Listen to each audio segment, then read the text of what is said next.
one of Jim Welch's first poetry lines that really killed me. I mean, I read it and I just roared back in laughter and pain and sorrow and sadness and joy, and the magic of it was, Indians make the best cowboys. Indians make the best cowboys, you know, it's true. And you know, Winter in the Blood is a Western.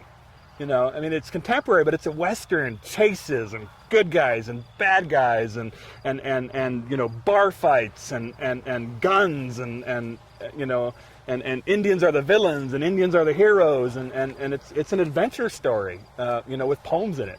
and Alex and Andrew recognize that. I mean, you could argue that everything set in Montana is a Western. You know, and this is a story about Montana too. It's about Indians, but it's about white folks. It's about Montana. And so to have somebody from Montana who's born here, lived here, you know, still live here, you know, that's required. There's nobody else who could have done this, you know. I couldn't have done it, and I'm Indian. I mean, they grew up with Jim, and they grew up in Montana, you know, eastern Montana. You know, to see the kids here during their first roles, you know, little Mose, little Virgil, Alex and Yancey, it's amazing. And I met him today, and you know, they came up to me and they're really shy, and I was teasing them. Like I was asking Yancey, who was what, 12? So how many kids do you have? And he said 3.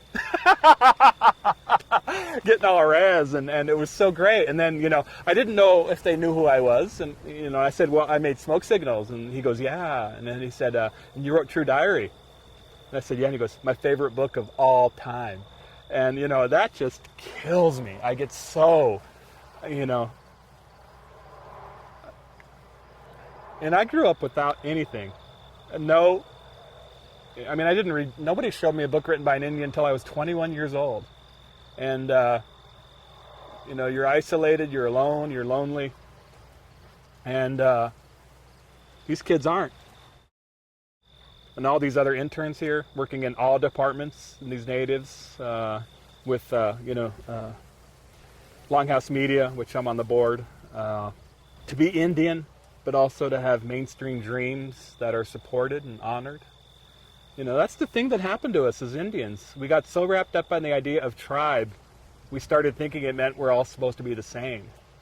But being a tribe means you support everybody's eccentricities. Being a tribe is not about conformity. Being a tribe is loving every member of your tribe and valuing everything they bring to the tribe. It's this conglomeration, this community of people who bring their talents, their separate, unique, eccentric talents into it. And, you know, I think it's being honored with these kids. And so I'm really looking forward to the day when I can have an entire Native film crew, all of them, every single one of them. And the kids have been amazing. There's been just great stuff over the years. And to see them here, you know, the kids I've known for years, since I've known them since they were like little, you know, and now they're, you know, a little bit taller, you know.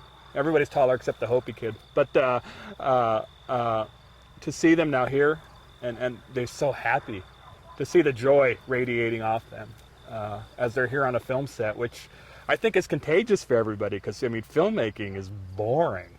You know, it's relentlessly boring. You know, the formula is 59 minutes of boredom for every 1 minute of panic.